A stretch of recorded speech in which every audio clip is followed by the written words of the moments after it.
Tip 1. If you really want to look fresh and you don't have a lot of time to do makeup or anything and you just want to wear like foundation, bronzer and a mascara, then I really suggest you take your bronzer and a bronzer brush, put something on and just sweep the bronzer a little bit across your eyelids, because this will make you look a lot more fresh during the day. Tip 2. If you want to put on makeup and you want to really define your crease, then what I always do is I like to take a blending brush, like this one, a really fluffy one, and a flat one if you can. And then I take a nude eyeshadow and I just, let me get my mirror, and I'm placing this around the contours of where I would place my eyeshadow. This will help the eyeshadow blend into the nude color and make it fade easier. So if you really want to learn how to blend colors well, then just place a nude color just above your crease first, like that, a little bit on the outside, because you won't see this color, but it really helps you blend, so try this.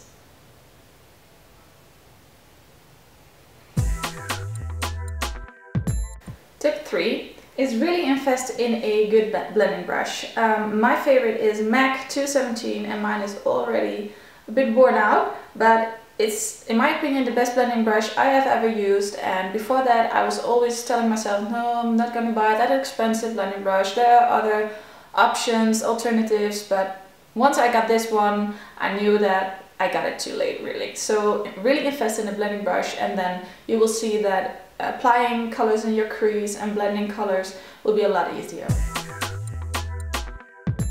When applying mascara, I suggest you first comb through your eyelashes with a brush like this. It helps separate your eyelashes and your mascara will go on better. Then, also mascara related, I always roll the mascara from the what's it called? Roots till the tip, so like this. And I roll the brush inwards, because then the tight line also gets a little bit more color and your lashes will look fuller. This is one layer of mascara, and if I let this dry for just 20 seconds I think, and then apply a second layer of mascara, then my eyes will look a lot more open, so see what happens.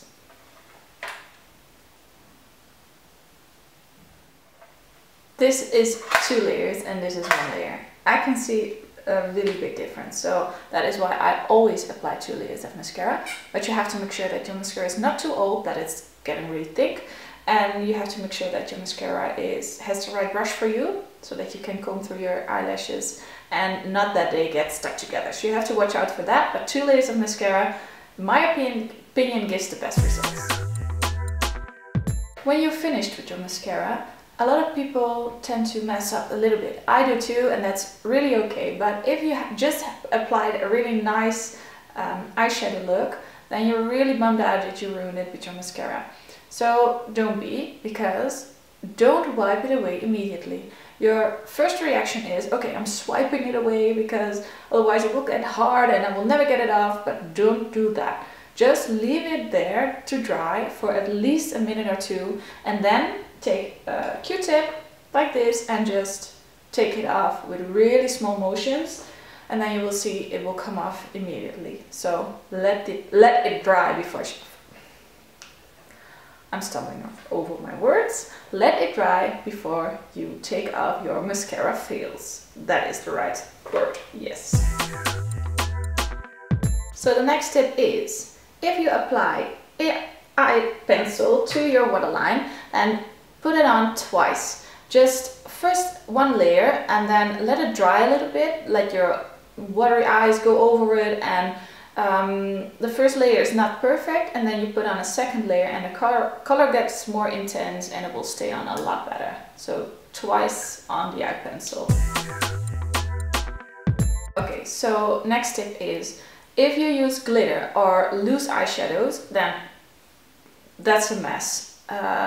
Most definitely I cannot put on glitter or loose eyeshadows without making a complete mess of my face and I'm ruining my complete makeup.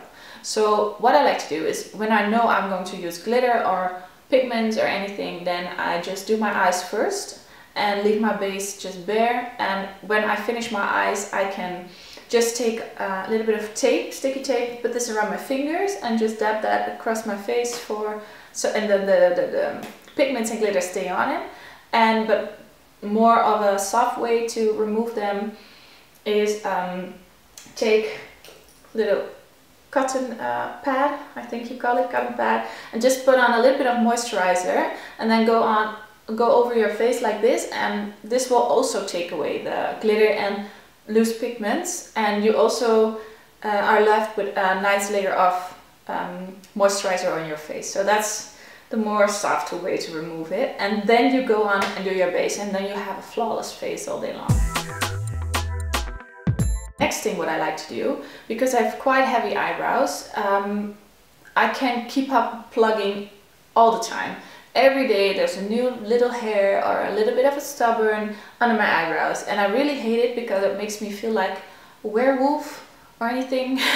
But at the same time I'm glad I have eyebrows and I don't have to do a lot to well, put them on my face every day. So what I like to do to hide a little bit of stubborn, if I have it, I take a concealer or something like this. This is a highlighter pencil by Kiko, and I take the matte side and I apply this under my eyebrow, and because this will color the little hairs a little bit, so the hairs won't stand out as much. So this is a little tip for girls with heavy eyebrows like me.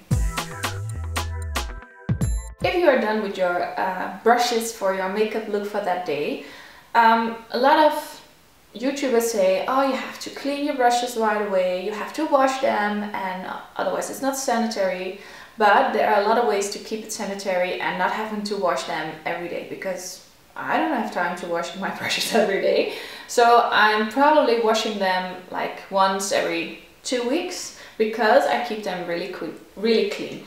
When I'm done with a brush, and you do this after you complete your complete makeup look, because then you will find out you need that brush and then it's wet and drama. So after you've done your whole makeup, you take a product like this. This is a makeup brush cleansing spray, and this one is by H&M, so it's really affordable. And I put this on cotton pads, just spray it on like this, and then I take the brush I used, for example this MAC 217, and I go over the cotton pad, I mean. Then the color comes onto the cotton pad, and it has a little bit of alcohol in it, so it sanitizes the brush.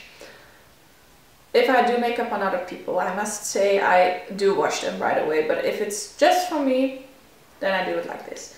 So still sweeping it off, then a little bit sometimes on my hand to get the excess product off, and then it's clean, and I let it dry just in the cabin where I place my brushes. So, and the next morning is it all clean and dry to use again, so that's a really good tip, I think.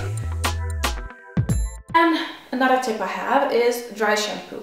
I didn't know of this product until a few years ago, I think, because I have really long hair and my hair gets really flat. I don't have a lot of natural volume.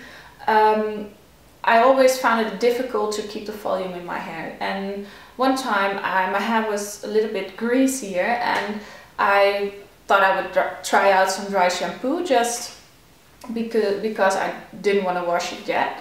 And so I tried the dry shampoo, and I noticed that it also gives a lot of volume to your hair. So what I like to do now is when I wash my hair, I comb it through, and then I blow dry it completely dry. When I do that, well, not if it's at night, I don't blow dry it, I just go to bed with wet hair, and it's not okay, I know. But then the next morning I will take a dry shampoo and apply this all over my scalp and go with my fingers through my hair, and then I have a lot of volume. And most of the times the volume stays a couple of days till I wash my hair again.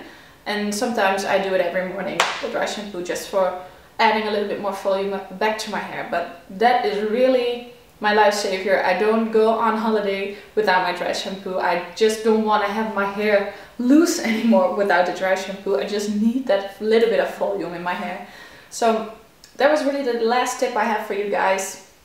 Probably when I stop filming this, I come up with a lot of more tips, but I'm going to save that up for a next video like this. So I really hope you liked this video, and well, if you did, then you know I would like for you to give the video a thumbs up and subscribe to my channel. So I'll see you next time.